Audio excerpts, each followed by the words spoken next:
He is the one who has been betrayed and led to the slaughter and crucified. There you are, human nature in action, wrongdoers, blaming everybody but themselves. We are all like that. So when you and I are tempted to criticize someone tomorrow, let's remember Al Capone, Two Gun Crowley and Albert Fall. Let's realize that criticisms are like homing pigeons. They always return home. Let's realize that the person we are going to correct and condemn will probably justify himself or herself, and condemn us in return, or, like the gentle Taft, will say, I don't see how I could have done any differently from what I have.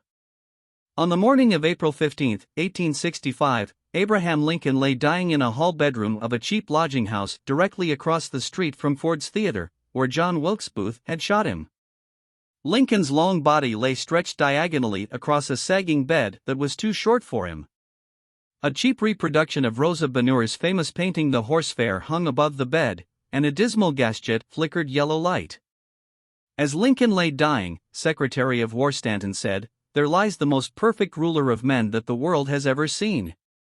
What was the secret of Lincoln's success in dealing with people? I studied the life of Abraham Lincoln for 10 years and devoted all of 3 years to writing and rewriting a book entitled Lincoln the Unknown. I believe I have made as detailed and exhaustive study of Lincoln's personality and home life as it is possible for any being to make. I made a special study of Lincoln's method of dealing with people.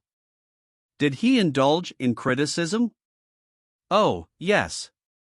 As a young man in the Pigeon Creek Valley of Indiana, he not only criticized but he wrote letters and poems ridiculing people and dropped these letters on the country roads where they were sure to be found. One of these letters aroused resentments that burned for a lifetime. Even after Lincoln had become a practicing lawyer in Springfield, Illinois, he attacked his opponents openly in letters published in the newspapers. But he did this just once too often.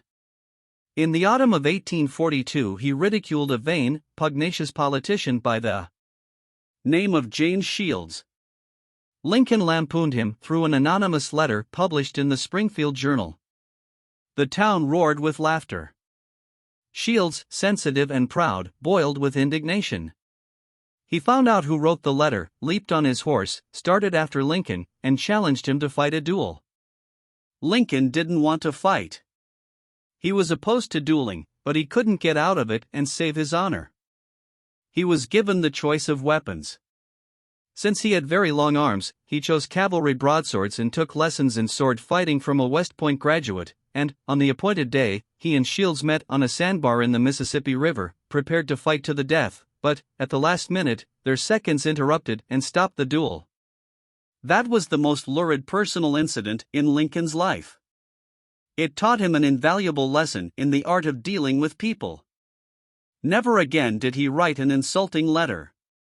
Never again did he ridicule anyone. And from that time on, he almost never criticized anybody for anything.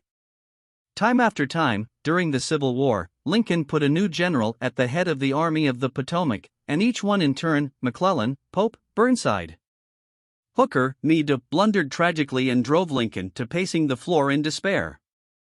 Half the nation savagely condemned these incompetent generals, but Lincoln, with malice toward none, with charity for all, held his peace.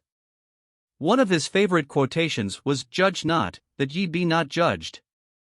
And when Mrs. Lincoln and others spoke harshly of the Southern people, Lincoln replied, "Don't criticize them, they are just what we would be under similar circumstances."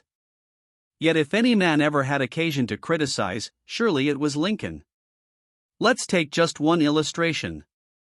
The Battle of Gettysburg was fought during the first 3 days of July 1863. During the night of July 4, Lee began to retreat southward while storm clouds deluged the country with rain.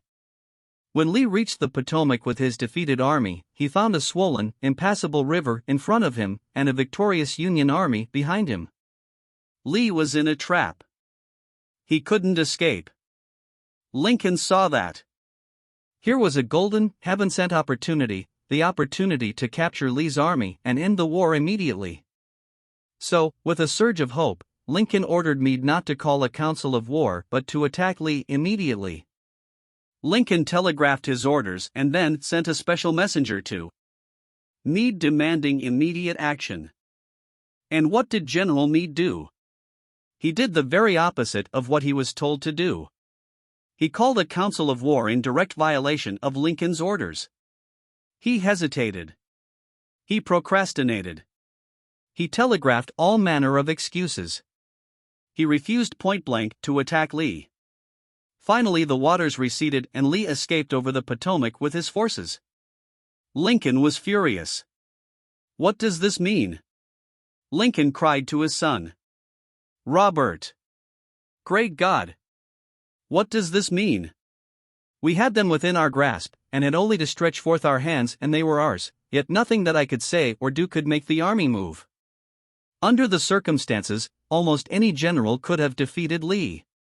If I had gone up there, I could have whipped him myself." In bitter disappointment, Lincoln sat down and wrote Meade this letter.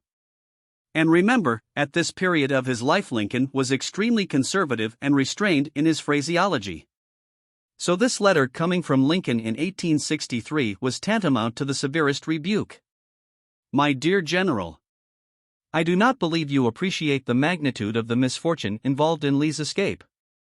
He was within our easy grasp, and to have closed upon him would, in connection with our other late successes, have ended the war.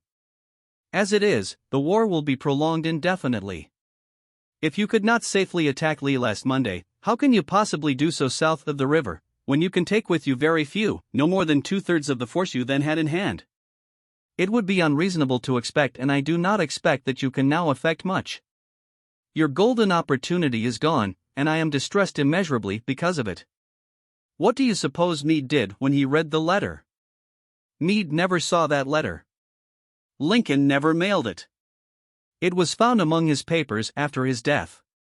My guess is, and this is only a guess, that after writing that letter, Lincoln looked out of the window and said to himself, "Just a minute. Maybe I ought not to be so hasty. It is easy enough for me to sit here in the quiet of the White House and order Meade to attack, but if I had been up at Gettysburg, and if I had seen as much blood as Meade has seen during the last week, and if my ears had been pierced with the screams and shrieks of the wounded and dying, maybe I wouldn't be so anxious to attack either. If I had Meade's timid temperament, perhaps I would have done just what he had done. Anyhow, it is water under the bridge now.